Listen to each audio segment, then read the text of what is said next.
Appreciate you joining me once again. We're going to be looking at when Josiah dies today.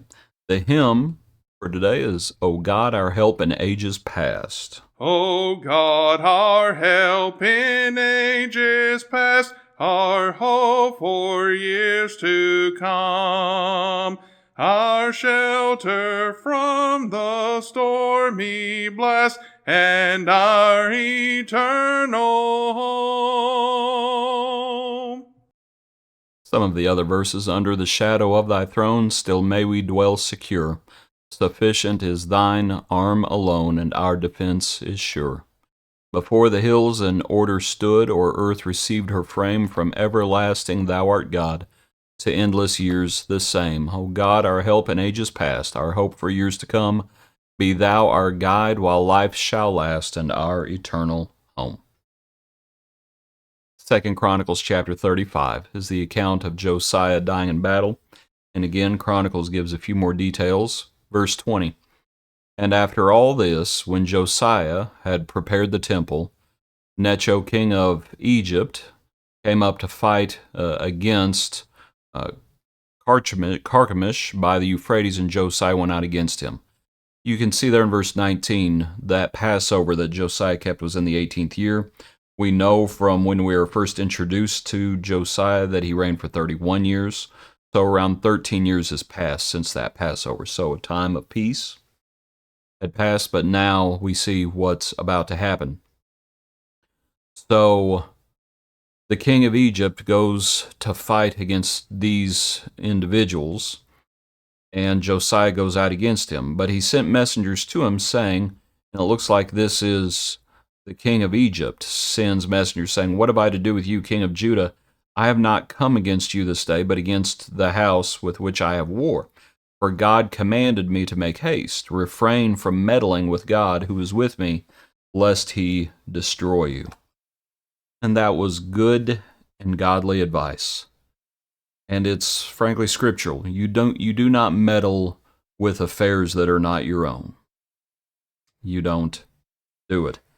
I believe how Proverbs puts it is like a man who grabs a dog by the ears. Don't be surprised if you don't get bit. Don't meddle. God is trying to help you. God is trying to protect you. And so the king of Egypt says, the Lord has commanded me to do this. Don't meddle in these affairs or something bad happen to you. And something does happen to Josiah. He dies. But, O God, our help in ages past. Josiah, don't meddle. Don't meddle. But that's what ends up happening. Read on. Verse 22, Nevertheless, Josiah would not turn his face from him, but disguised himself so that he might fight with him, and did not heed the words of Necho from the mouth of God. So he came to fight in the valley of Megiddo. And the archer shot King Josiah.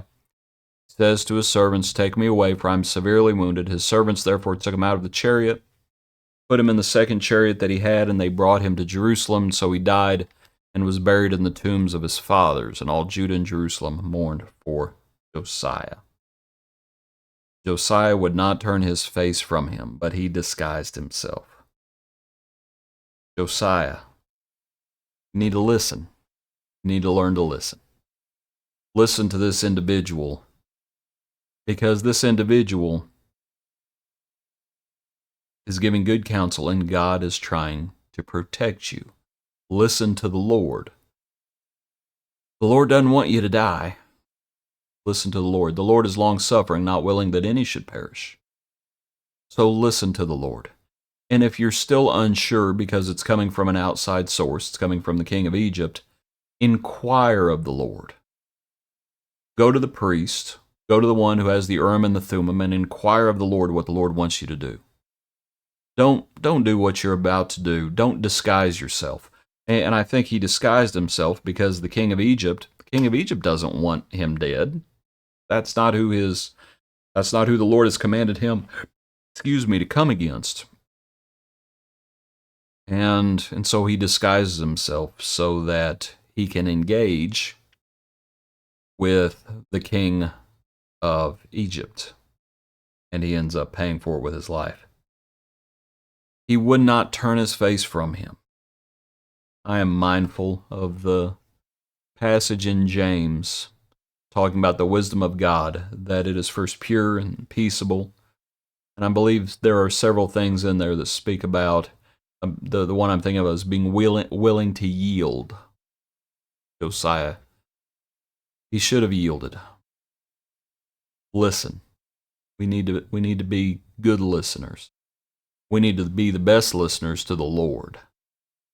And so Josiah, he's not willing to do that. God is trying to help him, but he's not listening right now.